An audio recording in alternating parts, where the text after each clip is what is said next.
There are few professions that hold more risk than farming. Heavy rains, severe drought, or sudden pest pressure can mean the end of a season. With so much left to chance, managing risk becomes key to staying afloat. That's where crop insurance comes in. As farmers, there's so many variables that are outside of our control. Crop insurance is like many other kinds of insurance. Farmers purchase a policy and then they receive some degree of compensation in the event of crop failure. But many crop insurance policies are not fair, functional, or informed. Crop insurance is working for many farmers, but it's not working for many of the farmers in the OEFFA community. OEFFA Policy interviewed 15 farmers, from organic grain farmers on thousands of acres to small urban farmers, to learn about their experience with crop insurance and hear their ideas on how we can create a system that is fair, functional, and informed. Crop insurance works fairly good for corn and soybeans. Does not work very good for any other crops. We've never used crop insurance, so we've really never even considered it. There's so many crops, it just felt like it wasn't like a program that was built for farms like us. Many of the policies do not cover diversified crops, and we just don't have access to crop insurance currently. Diversified farms that grow myriad crops instead of just one or two are typically more ecologically healthy and resilient than their conventional counterparts. However, as most insurance policies insure individual crops, these farms often have trouble accessing crop insurance and have to face the risk without support. So we don't have access to crop insurance based on our size. We're assuming a lot of risk and liability right now with everything that we're doing. I know that my community is very interested in seeing me stick around as a small farm, but it's not going to be feasible if I don't get additional assistance to help us grow. This insurance structure often favors very large commodity producers rather than small and medium-sized farmers that are providing food directly to their communities. It makes it easier for those large producers to get even larger. Taxpayer dollars are paying roughly 60 to 64% of the cost of the premium. This hefty subsidy is not means tested, so the massive commodity producers who typically have excellent crop insurance still get a 60 to 65% discount. Do you want your taxpayer dollars spent that way?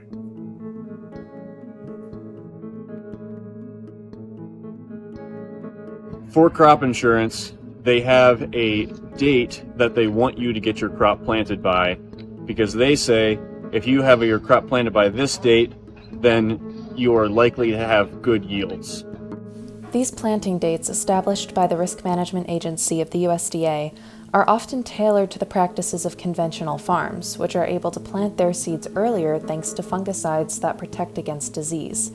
Organic farms have to be far more precise. We, to do what we feel is best to manage risk on our farm, are planting after when RMA says we should already be done. The amount that we are guaranteed if we have a disaster is lowered when we plant after that date. Do you ever have to plant later than those planting dates?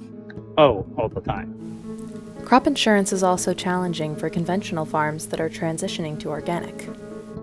For the last several years, I have worked with transitioning operators. There is no good way currently for those farmers to engage in crop insurance during that transition. It's like the Wild West of crop insurance. I farmed conventionally before getting into organics, and it was a little bit more seamless on the conventional side for crop insurance. I always like to say farm outside of the box, but it is challenging when we also have to make sure that we're in business the next year as well.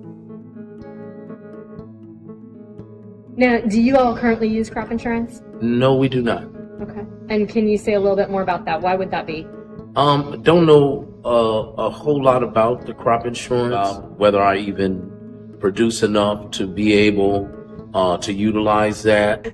If there are other products that are out there that might fit, they've not been introduced to us.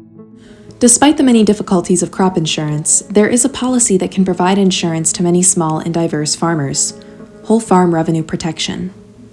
I can grow fresh market tomatoes, green peppers, and spinach in Montana, and with whole farm revenue, I could get insurance. While this program is a good start for supporting diverse farming operations, there's still a significant information barrier. There's always been a constant drumbeat that it's paperwork intensive. And the paperwork thing is a bit of a ruse. Whole farm revenue protection operates differently than many other kinds of crop insurance, so it requires insurance agents to learn a whole new system rather than renewing the current policies, which are both low maintenance and lucrative for agents. So they tend to just tell farmers that come in, oh, you don't want that. It really won't work.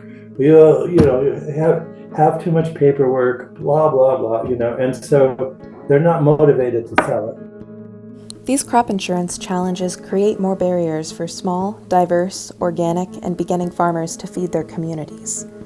But thankfully, there are ways we can make crop insurance work better for everyone. I'd like to see crop insurance structured so that farms that are providing food directly to surrounding communities, are the ones that are benefiting most. Making more incentives for them to offer diverse options, diverse policies for urban farmers. Outreach to smaller operations, education about what's out there. To figure out a clear, functional way for farmers to transition to organic production and have their risks supported. Expanding programs such as whole farm revenue. Incentivize us putting in resilient systems that are adaptive and that don't have crop failure, instead of putting a Band-Aid when the crop actually does fail. OEFFA farmers have organized around crop insurance, noting what's working, what's not working, and how to make it more fair, functional, and informed. Crop insurance like this will allow local, beginning, diverse, organic, and regenerative farmers to continue to work hard, innovate, and provide their communities with nourishing food even in the face of climate change.